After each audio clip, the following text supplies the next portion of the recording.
Hello students, this is the video number 34, chapter 6, part C, energy sources, physics 9 standard.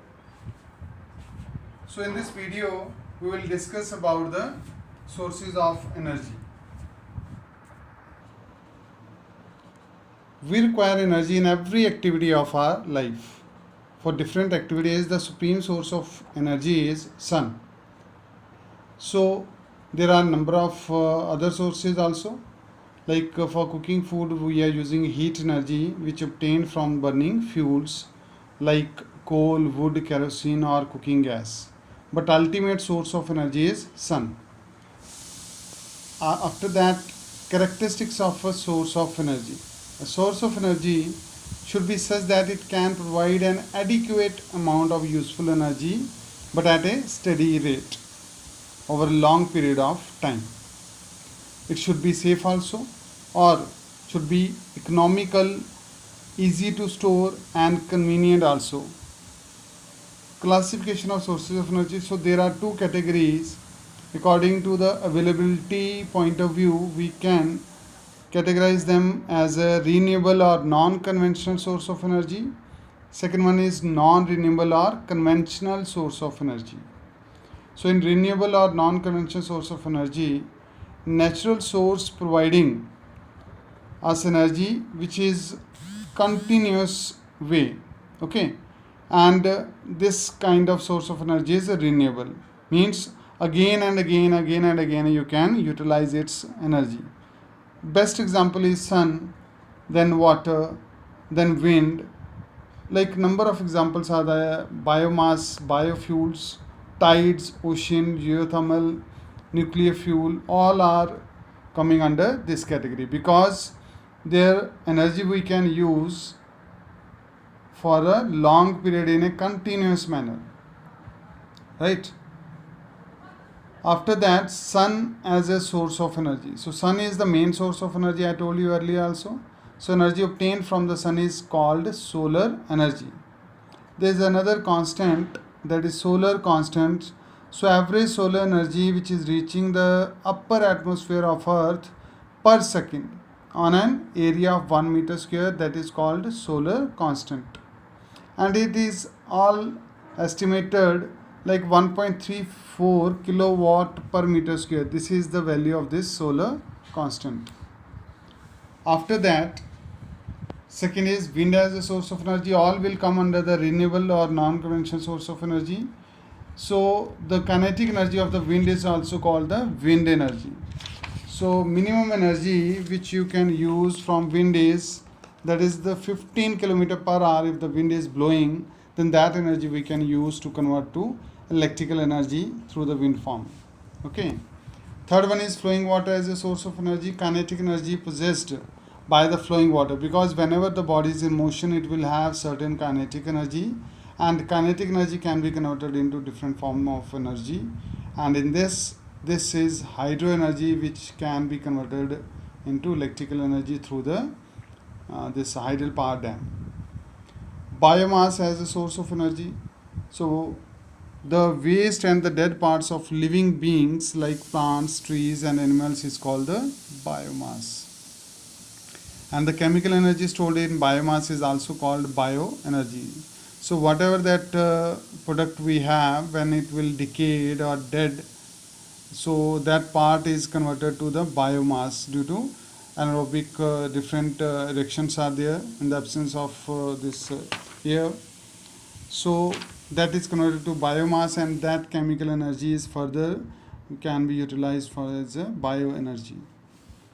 Next one is tides. So in this tides there are two type, high tide and the low tide. In ocean water it is forming due to the gravitational pull of the moon. So energy possessed by the rising and falling water is called the tides, and that is energy is called the tidal energy. So there are two reasons with this, because of that we are using this energy. The rise and the fall of seawater during tides is not enough to generate the electricity on a large scale. That's why we are not depending on that much. So second is there are very few sites which are suitable for building tidal dams. So everywhere you can't make it. Ocean as a source of energy. So water in ocean possesses energy in two forms. One is ocean thermal energy and second one is oceanic waves. So in this only definition, you have to focus on that, which kind of energy they are talking about. Okay. Ocean thermal energy. So the energy available due to the difference in temperature of the water. Somewhere it is becoming hot and somewhere it is becoming cool. So that there will be a convection current, and that kind of energy is called the ocean thermal energy. Then there is another abbreviation OTEC, Ocean Thermal Energy Conversion Power Plant. Oceanic waves energy. So the kinetic energy possessed by such fast moving oceanic or sea waves is called the oceanic wave energy. Geothermal spots as the source of energy. Heat energy possessed by rocks inside the earth is called the geothermal energy. So everywhere this also we can't have. In India generally we have in MP, Madhya Pradesh. In abroad we have in USA or New Zealand. Nuclear fuel as a source of energy. In that two main kind of reactions are there. One is nuclear fission, other one is nuclear fusion. Nuclear fission is stronger and nuclear fusion is much stronger than nuclear fission. Okay, but if you want to start nuclear fusion, then you have to first initiate the nuclear fission. Just like here, an atom bomb is based on this principle, but to utilize the energy produced in the process of fission for constructive use, the chain reaction is controlled by observing some neutrons with the help of cadmium rods, and that is called the nuclear reactor. So scientists, they are continuously doing efforts for getting in reality this controlled nuclear fusion reaction, because if it once it is achieved, so energy crisis can be overcome. So second is non-renewable or conventional source of energy. So the sources of energy which are in nature over a very long period and cannot be quickly replaced when exhausted. Once they are exhausted, so they will take much time to again to form. So these are called non-renewable or conventional sources of energy. Examples are coal, petroleum and natural gas. So coal, this definition you can learn. Coal is a non-renewable source of energy made up of complex compounds of carbon, hydrogen and oxygen. So along with some free carbon and compounds of nitrogen and sulfur that we are taking. Second one is petroleum is a dark color viscous liquid, and from this petroleum we are getting the different products by performing certain reactions. It is a complex mixture of many hydrocarbons with water, salt, earth particles and other compounds of carbon, oxygen, nitrogen and sulfur. After that, this part is important. So the petroleum gas liquefied under pressure is called the LPG. What are the main components of this, which is used in domestic gas stoves? Okay, and one kind of the ethyl mercaptan we are adding in this to just detect the leakage of the LPG. Okay, so natural gas is also a non-renewable source of energy which is found deep under the earth's crust, right? And in where we are getting this in Mumbai, Tripura and Krishna Godavari Delta. So then you can do this difference, renewable and non-renewable, right?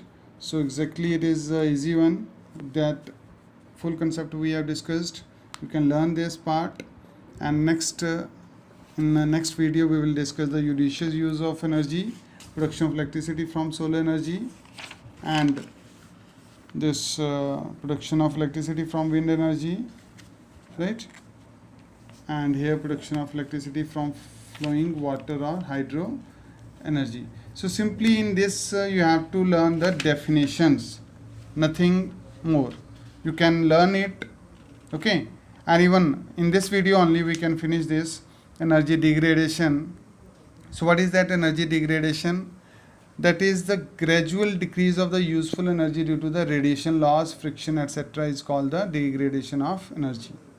So when we are trying to utilize one form of energy, so there is always a possibility of the loss of energy, and that is only because of the heating up of these parts of the machine.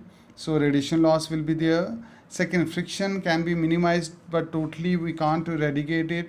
So friction is also another that factor to get the loss of energy, cause the loss of energy. Okay, so any example you can learn, like this is the common example I am going to discuss. You can take any two examples. When we run a vehicle, only a part of energy obtained from its fuel is used up in running the vehicle, but rest of the energy is wasted in heating up the different parts, moving parts of machine, as there is a friction, so that can be the cause of the heat loss.